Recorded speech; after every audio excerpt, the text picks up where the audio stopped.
Bonjour à tous, nous sommes aujourd'hui justement le lendemain de Toubishvat et on va reprendre les lois de Birkot Hanenim. Vous pouvez voir les 6 premiers cours sur les lois de Birkot Hanenim qu'on a déjà vu sur l'application Torah. Et aujourd'hui on va voir la suite qui est qu'est-ce qu'on fait comme bénédiction, qu'est-ce qu'on fait comme bracha quand on a plusieurs plats dans l'assiette. Qu'est-ce que ça veut dire plusieurs plats dans l'assiette? On va tout de suite expliquer. Du fait que parfois ça peut arriver que tu as plusieurs plats, plusieurs mets mélangés, mais qu'ils ont des brachot différentes. Et puisqu'ils ont des bénédictions différentes, la question est, quelle bénédiction devrais-je faire? Est-ce que je dois faire sur chaque chose ou pas sur chaque chose? Est-ce qu'il y a, comme on appelle, quelque chose qui est essentiel, quelque chose qui est secondaire? C'est ce qu'on va essayer de voir aujourd'hui ensemble. On va voir plusieurs lois et plusieurs critères, même si c'est, comme on dit à chaque fois, impossible de voir en une demi-heure, 3/4 d'heure de temps, toutes les lois, mais au moins avoir une notion, et après si quelqu'un a des questions, on pourra toujours envoyer sur l'application Torah ou bien un replay sur le cours, sur Facebook, et on essaiera de répondre. La dernière fois, le dernier cours qu'on a vu, si tu te rappelles de quoi ça parlait de différents composants que tu peux avoir dans un différent composant dans le même manger. Là, on ne parle pas de différents composants dans le même manger, on te parle ici de différents aliments, de différents mets, que tu peux avoir dans la même assiette. Différents mets que tu peux avoir dans la même assiette, qui fait que tu te poses la question, quelle bracha tu dois faire? Prenons un exemple, qu'on voit tout de suite au départ. Si un des mets, un des mangers, un des plats est essentiel, l'idéal c'est de faire la bracha dessus. Maintenant, on ne parle pas ici que tu as plusieurs composants dans le même plat. Et à ce moment-là, on fera bien sûr la bracha sur le composant essentiel, même si un des autres plats, un des autres mets, c'est quelque chose qui est mésonote. Mais s'il y a ici plusieurs mets dans l'assiette, il n'y en a pas un qui est moins important que l'autre. Et ça, c'est le problème qu'on a aujourd'hui. L'idéal aurait été de faire la bracha sur chacun. Par exemple, tu as une assiette avec 2-3 brachot, c'est tout à fait normal que tu fasses la bracha sur chaque chose.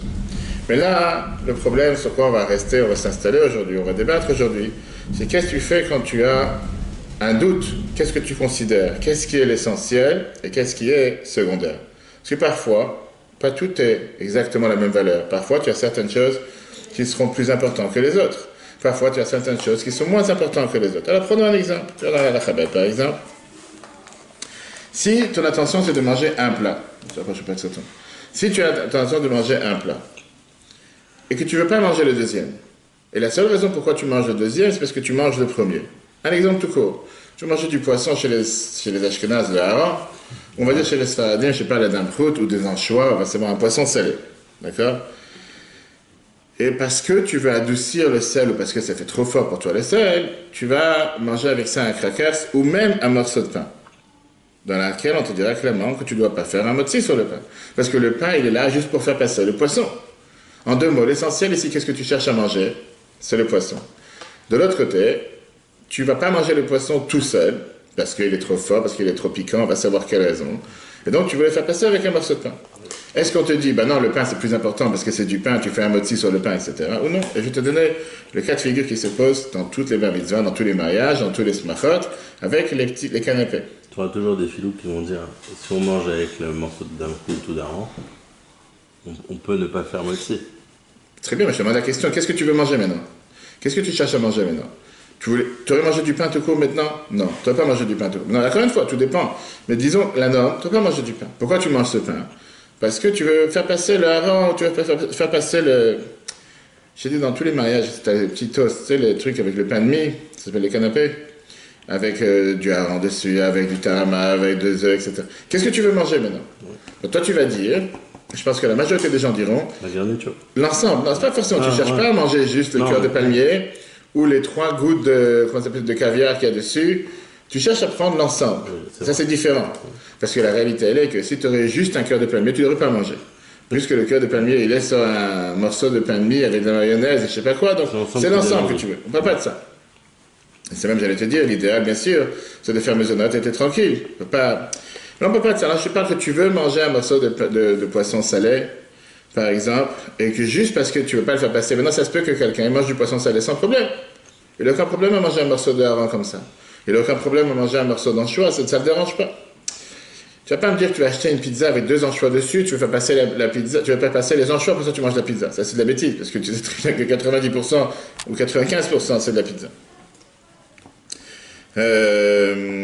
D'après le Mishnah Brura, c'est intéressant de mentionner que quand tu as le salé face à un pain, le salé est considéré l'essentiel seulement quand tu le manges pour un besoin particulier et pas juste parce que tu as envie de le manger. Maintenant, pour les Sfaradim, comme on l'a dit tout à l'heure, cette halakha est que même quand tu manges du pain avec, on ne fait pas un motzi, parce qu'on considère que le pain est secondaire, à tel point qu'on n'a même pas se laver les mains pour manger le pain, même pas faire le tiétédaïm. Mais néanmoins, pour craindre la vie de ceux qui disent qu'il faudrait se laver les mains, il faut bien éviter de ne pas en manger plus de 57 grammes. Et c'est là qu'on rentre, 54 grammes, ça. Et c'est là qu'on rentre dans ce qu'on a dit la dernière fois, hein, que quand tu manges un toast, on a des canapés, tu ne manges pas un ou deux, en règle générale, et tu ne manges pas que ça. Et tu manges aussi un pain au chocolat ou un croissant, etc. Donc au final, tu dépasseras largement ces 54 grammes. On ne va pas rentrer dans ce cas de figure. Comme je dis, le cas le plus simple, tu as pris un morceau, je sais pas, de saumon qui est salé, tu as pris un morceau de hareng, et tu veux faire passer avec autre chose. Numéro 1. Numéro 2, deuxième cas de figure. Tu as bu l'echaim en respectant les mesures, pas quelqu'un qui est alcoolique. Et comme c'est trop dur, parce que c'est quelque chose qui est difficile à avaler, que ce soit de l'alcool, c'est pas de la nisette, c'est quelque chose qui est pur, et que tu veux manger quelque chose derrière, quelqu'un te dit que pour ça tu veux manger, je sais pas, un cornichon, ou un concombre, ou quoi que ce soit. Ça, c'est le typique cas de figure dans lequel on discute aujourd'hui, que tu as ce qu'on appelle un manger essentiel et un manger secondaire. En 2 mots, le manger essentiel, c'est ce que tu veux manger, ce que tu as cherché à manger. Et le manger secondaire, c'est ce que tu ne voulais pas manger. En 2 mots, tu ne serais pas parti maintenant manger un morceau de pain ou prendre un cornichon si tu n'aurais pas bu tu n'aurais pas dit le chaim avant, ou si tu n'aurais pas mangé le poisson salé avant. Si on, la halakha te dit, hein? Si on fait deux brachot pour être tranquille, c'est bracha et matana. C'est ce qu'on va tout de suite voir, bien sûr. Parce que quand la Torah, on a vu ça précédemment, je suis dans le cours numéro 3, que quand la halakha te dit tu n'as pas le droit de faire la bracha, tu n'as pas besoin, ça veut dire que tu ne dois pas faire. C'est que c'est en trop. On va tout de suite voir. Dans ce cas qu'on vient de présenter, la halakha te dit que tu dois faire la bracha sur ce qui est essentiel, sur ce qui est le ikar, et pas sur ce qui est le tafel, qui veut dire sur ce qui est l'essentiel, pas sur ce qui est secondaire. Mais là vient le problème, plus on va avancer, plus on va voir comment le problème se durcit. Qu'est-ce que tu fais dans le cas où tu veux manger les deux? Comme je t'ai dit tout à l'heure dans le cas des toasts. Et il n'y en a pas un qui est moins important que l'autre, il n'y en a pas un qui est secondaire à l'autre. Même si tu désires un plus que l'autre, par exemple, tu prends un café et tu manges un gâteau, c'est exactement la même idée. En 2 mots, tu ne serais pas parti manger un morceau de gâteau maintenant. Et quand tu as pris un café, tu ne veux pas prendre un café tout seul, pour ça tu es parti prendre un gâteau. Dire qu'un est plus important que l'autre, c'est pas juste. Parce que la réalité, elle est que tu es intéressé à manger les deux. C'est pas comme dans le cas de figure de tout à l'heure que tu n'es pas intéressé à manger les deux. Là, tu es bien intéressé. Seulement, tu vas dire, moi, je voulais prendre un café maintenant. Je voulais pas prendre un café tout seul, j'ai un gâteau avec, pourquoi pas? Je voulais pas manger de gâteau maintenant. Je ne serais pas parti manger un gâteau maintenant. Maintenant, juste prendre un gâteau, je n'aurais pas pris. Le fait que j'ai pris un café, pour ça, je prends un gâteau avec. Puisque, donc en 2 mots, même si tu désires l'un plus que l'autre, tu dois faire la bracha sur chacun séparément. Parce qu'il n'y a pas un qui est important et un qui est secondaire. C'est pas comme dans les cas de figure précédents, dans lequel, comme je te dis, tu cherchais à manger du hareng, tu ne cherchais pas à manger un cracker sur un morceau de pain. Et de l'autre côté, tu n'aurais pas mangé un morceau de pain tout court maintenant, c'est pas ce que tu voulais faire. Ça, c'est d'après tout le monde. Mais, comme j'ai dit tout à l'heure, c'est un grand problème, toutes ces lois. Pourquoi c'est un grand problème? Parce que c'est très difficile de savoir et de cataloguer, de catégoriser quel manger est secondaire et tu n'as pas l'intention de prendre, à certaines mesures, et le manger comme secondaire ou comme quelque chose qui est attaché avec le manger principal. Et dans ces cas-là, tout le monde te dira, vaut mieux faire la bracha sur les 2 aliments, comme tu as dit tout à l'heure, et on va être tranquille. Clairement parlant, tu vas manger dans plusieurs toasts, ou je ne sais pas comment, des canapés. Et tu sais très bien que tu vas pas commencer à tourner la tête, dire j'aurais pas voulu manger ça, j'aurais voulu manger ça. Fais mes notes, fais un t'es tranquille. C'est ce qu'on fait en général. De l'autre côté, dans le cas Fachaim, il te dit, comme on va voir tout de suite, que la bracha essentielle tombe aussi sur la bracha qui n'est pas essentielle, comme tu vois en bas. Ce qui veut dire que si tu manges d'abord la bracha qui est secondaire, avant de manger l'élément secondaire, tu dois faire la bracha dessus séparément. Même si, on t'a dit tout à l'heure, que quand tu as quelque chose d'essentiel et secondaire, tu dois faire la bracha seulement sur ce qui est essentiel et le secondaire se rend quitte par ce qui est essentiel, en 2 mots. Le hareng et le pain. Tu manges le hareng, ça rend quitte en même temps le pain. Néanmoins, dans un cas de figure où tu as mangé le pain d'abord, tu vas dire d'abord je vais manger du pain. Et après, je vais manger un morceau d'argent avec eux. Ça ne marche pas comme ça. Et si tu manges le pain d'abord, c'est-à-dire que tu as donné l'importance au pain, tu as fait la bracha sur le pain d'abord. Et dans ce cas-là, tu dois te laver les mains, etc. Dans le cas contraire, dans le cas où tu as décidé que tu as mangé d'abord le hareng et que tu veux faire passer avec le pain, c'est que là qu'on dit que le pain est quitte par le hareng. Alors tu vas me dire, maintenant, pourquoi faire une bracha en plus? J'aurais pu très bien commencer par le hareng et éviter de faire la bracha pour le pain. D'abord, il n'y a pas de raison pourquoi diminuer dans les brachot. Et comme j'ai dit tout à l'heure, si tu dois faire la bracha, il faut faire. Si tu dois, de la même manière que si tu ne dois pas faire, il ne faut pas faire. Si tu dois faire, il faut faire. Quand est-ce qu'on te dit que c'est considéré une bracha she'ena tzricha, une bracha qu'on n'a pas besoin?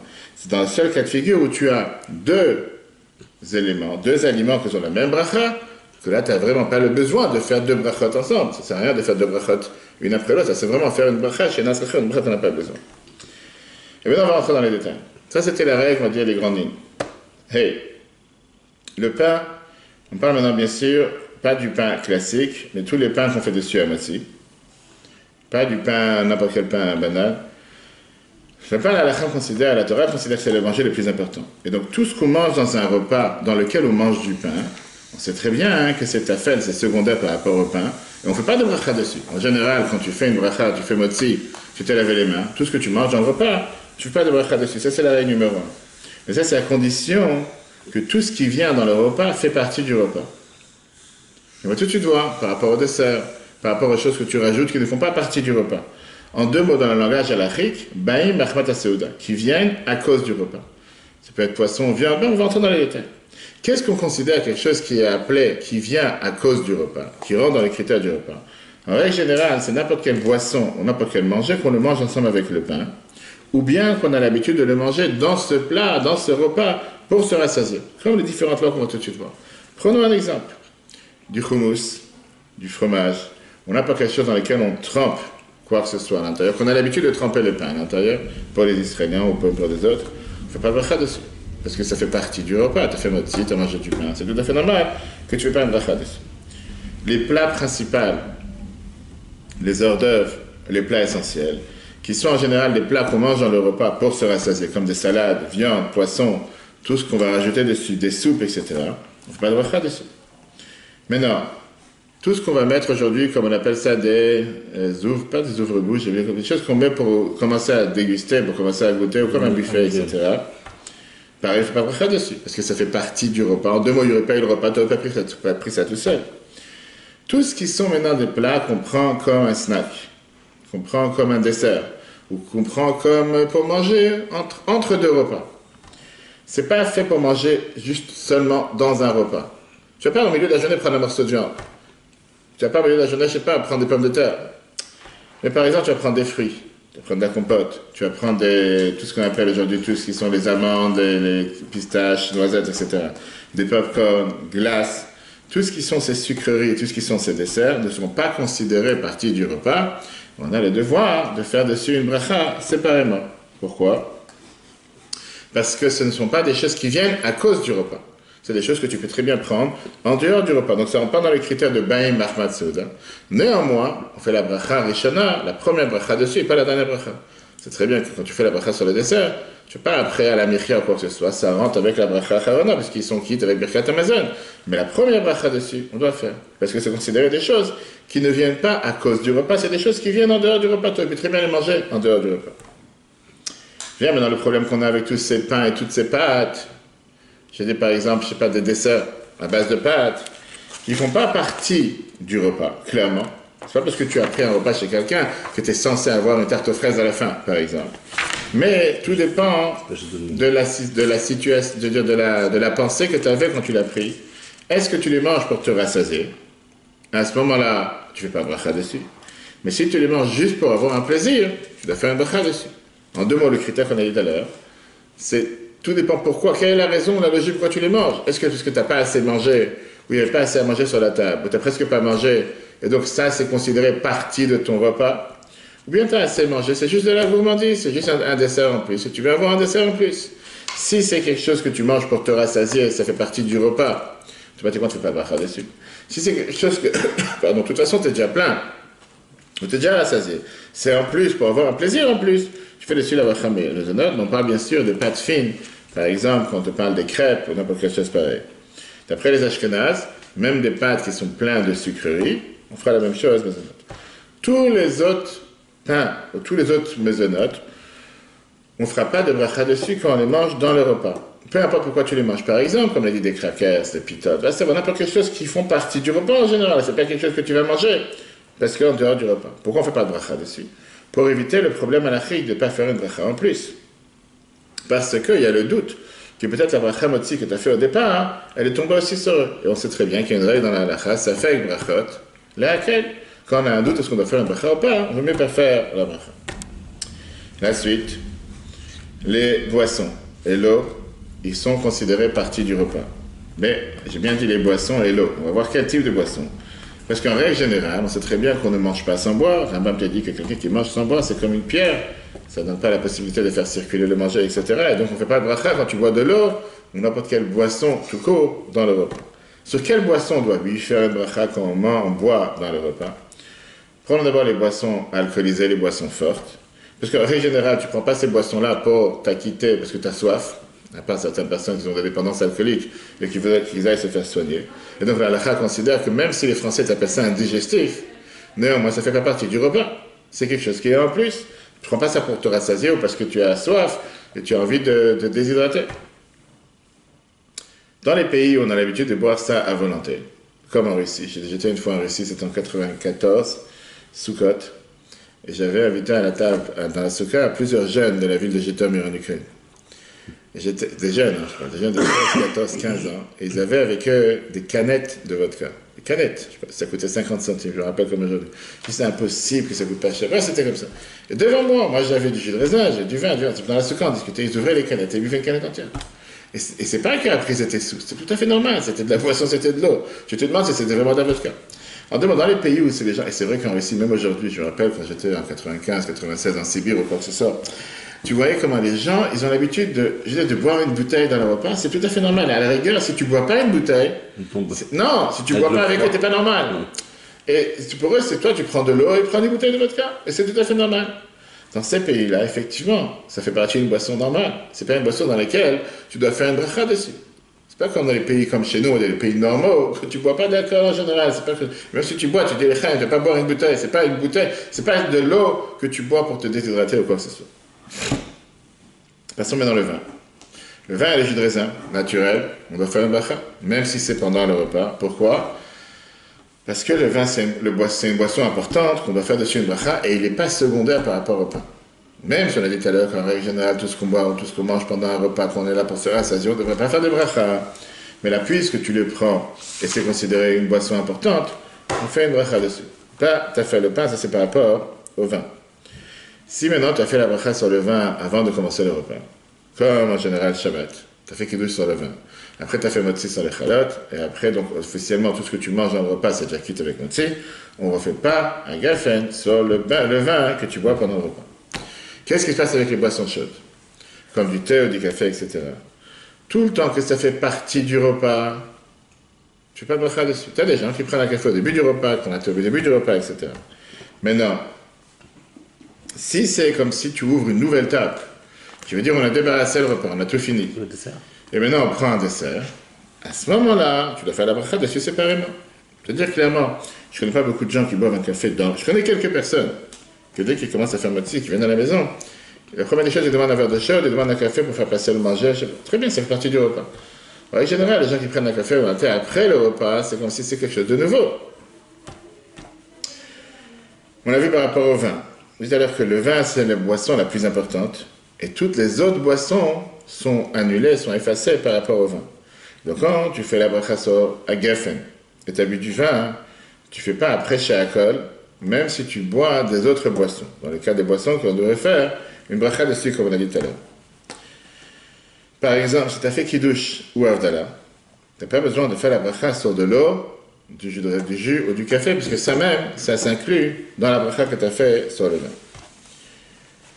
Pour le Mishnah Brura, celui qui veut se rendre quitte avec les autres boissons, une fois qu'il a bu du vin, il doit boire minimum un réveillite qui est 8 centilitres,6 matriakos de vin, et à ce moment-là, il rend quitte tous les autres boissons qu'il va boire, etc. Donc le kiddush et la sina. Oui. Quand on démarre sur le vin, après on fait les brachot. Alors tu rentres dans plusieurs critères qu'on va toucher ça plus tard. Parce que le problème est que est-ce que tu as pensé à 30 kits? Ou tu es en train de parler, ah amen, vas-y, juste pour amen. Est-ce que tu as pensé à 30 kits ou pas? Est-ce que l'autre il a pensé à 30 kits? Et c'est une des raisons pourquoi certains ont la coutume qu'ils font boré pré-geffen sur le vin, certains ne le font pas. Parce que tu penses à 30 kits. Mais tu ne veux pas dire que tu es quitte avec toutes les brachot que l'autre il a fait. C'est ça bracha, c'est pas ta bracha. Non, d'accord, mais si tu l'as fait ou que tu te rends quitte, tu fais. En général, Birkot Haneni, tu ne rends pas quitte les uns les autres. C'est pas parce que l'autre il a fait la bracha, boré pré-adama à vote, que tout ce que tu vas manger à Adama, ça se fait parce qu'il a fait. Ah, ça lui, bien sûr, là, tu es quitte. Donc après, je peux faire mes zonotes à être. C'est pas un repas, tu peux pas laver les mains. À être Adama, non, c'est pas un repas. Non, c'est différent, c'est différent de bracha. On va arriver à ça. D'accord. Oui, une question intéressante. On sait très bien que dans le soir des Seder, on a l'habitude de faire, dans 2 mois si Dieu veut, on a l'habitude de faire, les premières étapes c'est Kadesh, Ukhatz, on se lave les mains, on fait le Kiddush, on se lave les mains, et après, on fait le Karpas. C'est quoi le Karpas? On a l'habitude de prendre un oignon, shechabad, céleri, etc., etc. Et n'importe quel enfant, il sait qu'on lui dit que quand tu fais la bracha sur le Karpas, tu fais Boré Pri Adama, et tu penses à rendre quitte le maror, puisqu'on sait très bien que sur le maror, les herbes amères, on ne fait pas bracha boré pri adama. On fait une bracha différente, parce que c'est la mitzvah de ce soir, à la chilat maror. On peut voir les cours de loi de Pessah sur l'application de Torah, mais on ne fait pas la bracha boré pri adama. Mais non, d'après ce qu'on vient d'apprendre ici, il faut comprendre pourquoi. Pourquoi on pense à rendre quitte le maror avec la bracha boré pri adama? Alors qu'avant le maror, qu'est-ce que tu as fait comme bracha? Tu as fait la bracha à motzi. Sur les 2 matzah, tu fais la motzi sur le premier matzah, tu fais la chilat matzah sur la matzah. Et donc le maror devrait se rendre quitte avec le motzi que tu as fait juste avant. Ben non. Pourquoi ben non? Parce que c'est pas. On n'en fait pas un repas. Quelle différence? Ça fait partie du repas ou pas? C'est même avant le repas. Tu fais un dessert. Dans l'ordre, une fois que tu as avancé dans la Haggadah, tu as fait motzi pour te laver les mains. Tu as mangé le kazaï de matzah, 2 kazaïs, un kazaï, peu importe les différentes coutumes, etc. Qu'est-ce que tu fais juste après le maror? Ça fait partie du repas, mais non. Quand après tu arrives le plat de Pessah, le repas de Pessah, tu fais les brachot dessus. Sur la salade qui arrive après, tu fais les brachot dessus. Non, parce qu'on s'est acquitté avant. Qu'est-ce que tu t'es acquitté? Avant, avec les autres brachot qu'on fait dans le Quel autre brachot? Quel autre brachot? D'accord, une fois, tu viens de faire motzi. Tu viens de faire motzi, tu as pris les matzot, d'accord? Après motzi, tu as maror, après tu as le korech, le sandwich, et après tu as le repas. Sur maror, on bénit. On fait pas de bracha, on fait la bracha à la chilat maror. À la chilat maror. On fait pas boré pri adama. On a dit que boré pri adama, on se rend quitte avec la bracha du karpas. Avec le karpas. Très bien. Donc sur le maror, tu n'as pas de bracha. La seule bracha que tu fais, c'est la chilat maror. Parce que c'est la mitzvah du maror, ce soir, peu importe. Mais ma question, elle est pourquoi, quand tu manges le karpas, tu dois penser à rendre quitte le maror avec la bracha boré pri adama? Pourquoi tu devrais faire une bracha boré pri adama sur le maror? Puisque ça fait partie du repas. Puisque tu viens de te laver les mains, tu viens de faire motzi. Pour moi, ça ne fait pas partie du repas. En quoi? Encore une fois. Parce que dans ta tête, le repas, c'est shulchan horaire où tu as le poisson et la viande. Mais quand tu amènes le poisson ou la viande avec les salades pendant le repas, tu fais une bracha? Est-ce que toi, des fois, tu fais un repas avec juste maror en dehors de Pessah? Pourquoi pas? Bien sûr, pourquoi pas? C'est une salade verte, c'est très bien. Et tu la trempes dans... Tu trempes dans rien le maror. Dans le charoset, ça rajoute un goût. C'est un détail, c'est pas ça le plus important. Je te dis, maintenant, tu regardes l'échelle. Tu as fait motzi. J'ai compris. Après, tu as maror, le sandwich, et tu as le repas. Quand ça arrive le repas, tu as des salades. Tu fais la bracha sur des salades? Non, parce que tu t'es rendu quitte par motzi. Ouais, mais on n'aurait pas dû, c'est ça. Donc tu n'aurais pas dû te rendre quitte? A priori, d'accord? Et donc le maror, il aurait dû être quitte avec la bracha de motzi de la même manière que toute l'année. Quand tu manges, comme je t'ai dit tout à l'heure, quand tu manges des herbes amères, du maror, la salade verte, comment ça s'appelle ça aujourd'hui? Pas cristal. Nous, quoi, achète partout chez Carrefour. La salade verte, là. Vas-y. Iceberg. Que tu achètes n'importe où. Tu manges ça dans un repas toute l'année. Est-ce que tu fais un boré pri adama dessus? Tu penses à rentrer de boré pri adama? Tu as fait motzi avant, tu fais pas le boré pri adama. Pourquoi? Parce que la halakha te dit clairement que les légumes, ça fait partie, ça vient à cause du repas. Donc pourquoi ici on devrait penser, quand tu fais le karpas, on te dit pense à rentrer ta bracha du maror, boré pri adama? La réalité, elle est, c'est la raison pour laquelle Tosfot te dit, dans la Gemara, tu veux savoir la référence de Brachot 42, qu'on ne fait pas de bracha sur le maror, boré pri adama. Eux, ils ne tiennent pas du digne que la bracha de Adama qu'on a fait sur les kapas, vient rendre quitte le maror. Qui alors est venu nous dire qu'il faut avoir la kavana derrière? Le Rashbam, tu fais ça Rashbam, qui vient dans Psachim, la page 114b. Et donc, il faut comprendre quelle est son idée derrière. Pourquoi lui, il pense qu'il faut rendre quitte le maror avec la bracha du kapas? Il y a plusieurs explications dessus. Première explication. Le Aruch HaShulchan nous explique dans le Siman 473 que puisque le maror vient pour une mitzvah et il ne vient pas pour être mangé dans le repas, ce n'est pas considéré comme quelque chose qui vient dans le repas. En deux mots, s'il n'y aurait pas eu la mitzvah de manger du maror ce soir, est-ce que tu serais parti manger du maror? Tu ne serais pas parti manger du maror. S'il n'y aurait pas eu la mitzvah de manger du maror, tu serais parti manger autre chose. Pourquoi tu prends le maror ce soir? Parce que ça fait partie des mitzvahs qu'on doit faire ce soir. Et donc, c'est la raison pour laquelle c'est pas considéré comme Bain Mahmad Seuda, c'est pas considéré quelque chose qui vient à cause du repas, et c'est pour ça qu'on doit faire la bracha dessus. Viens le Shivlei Aleket Siman 218, et lui, il te dit, je suis d'accord avec ça. Il te dit que de là, on aura une déduction intéressante, qu'au temps du Beth Amikdash, au temps du temple, quand il y avait le Korban Pesach, le Korban de l'agneau pascal, on avait l'habitude de faire la bracha sur la viande de l'agneau pascal chez Akol et Abidor. Pendant le repas, je te parle, après la matzah. Alors que tu viens de faire la bracha sur Motzi. Pourquoi tu fais encore une bracha? Il te dit la même idée. Que s'il n'y aurait pas eu le devoir de manger l'agneau pascal ce soir, je ne serais pas parti manger de la viande rôtie. Au temps du temps. Pourquoi je le fais? Pour la mitzvah. Puisque je le fais pour la mitzvah, c'est pas considéré Bain Mahmad Seuda, c'est pas considéré que ça vient à cause du repas. Et donc, je fais une bracha dessus. Le Rashbam t'explique, c'est la même idée qu'on a derrière le maror. Si je n'aurais pas eu le devoir de manger des herbes amères ce soir, je serais parti manger des icebergs, je mange toute l'année, j'en ai besoin de manger ce soir. C'est ce que je te dis, c'est le rituel du Seder. D'accord, mais la question elle est qu'est-ce que tu cherches à en faire avec? Pourquoi tu en manges ce soir? Tu en manges parce que c'est le rituel, c'est la mina d'en faire, et pas parce qu'il faut le faire. Parce que c'est la mitzvah de se rappeler. Oui, mais je te parle encore une fois, si ça n'aurait pas été le rituel, il n'y a pas de devoir de manger du maror, tu n'aurais pas mangé. Donc la raison pourquoi tu le manges, c'est pour la mitzvah, et pas parce que tu as envie de manger des icebergs. Automatiquement, on fait une bracha dessus, parce que c'est considéré quelque chose qui ne vient pas à cause du repas. La halakha, qu'est-ce qu'on dit la halakha? La halakha, c'est qu'on n'a pas de conclusion entre ces deux avis.